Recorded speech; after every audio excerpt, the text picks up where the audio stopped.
আজকের জায়গাটা কিন্তু এক্কেবারে একটা হিডেন জেম।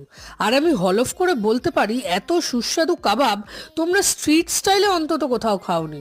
আর একবার খেলে জাস্ট প্রেমে পড়ে যাও। নিউ টাউনে ঘুরতে ঘুরতে আমরা পেয়ে গেছিলাম ক্যালিডন নামক এই ফুড কার্টটা, যেখানে বিভিন্ন ধরনের কাবাব কিন্তু পাওয়া যায়। আমরা ট্রাই করেছিলাম এদের ফেমাস আফগানি কাবাব, চিকেন আচারি কাবাব আর চিকেন রেশমি কাবাব। আর এই স্ট্রিট সাইডের কাবাবের টেস্ট বড় বড় রেস্টুরেন্টকেও হার মানাবে।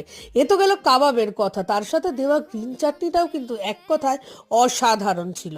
আর ফুড ব্লগারদের ভাষায় বলতে হলে এই জুসি সাকিউলেন্ট পিসেস অফ চিকেন তোমার টেস্ট বাডসে একেবারে 100% পজিটিভ ভাইব দেবে।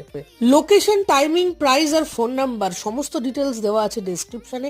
তোমরা যারা এখনো এখানে এসে কাবাব ট্রাই করোনি, ডেফিনেটলি একবার কিন্তু ট্রাই করতেই হবে। এই রাস্তাটা হচ্ছে নিউ টাউন নারকেল বাগান, আর ওই যে দূরে দেখতে পাচ্ছ নিউ টাউন বিশ্ব বাংলা গেট। বিশ্ব বাংলা গেট